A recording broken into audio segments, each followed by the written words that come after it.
ప్రపంచం ఒక స్వప్నం లాంటి మిథ్య అని అంటారు. ప్రపంచం గురించి ఆ విధంగా భావించాలని పండితులైన గురువులు ప్రజలకు బోధిస్తారు. కానీ స్వప్నావస్థలో ఉన్నంతకాలం ఎవ్వరూ స్వప్నాన్ని మిథ్య అని ఎన్నడూ అనుకోరు. అదేవిధంగా మనం ఈ మిథ్యా ప్రపంచంలో ఉన్నంతకాలం అది మనకు ఎన్నడూ మిథ్యగా కనపడదు. మనం మేల్కొన్నప్పుడు కానీ, ఆ స్వప్నం అంతమైనప్పుడు కానీ మాత్రమే స్వప్నం అసత్యంగా కనబడుతుంది. మనం అదేవిధంగా భౌతిక ప్రజ్ఞాస్థితికి అతీతంగా వెళ్ళినప్పుడు మాత్రమే ఈ ప్రపంచం మిథ్యగా కనపడుతుంది.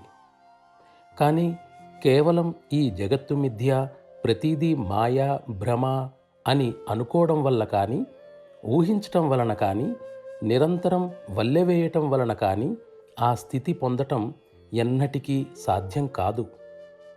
ఆ స్థితి పెంపొందాలంటే సరైన సాధన విధానాలు అవసరం.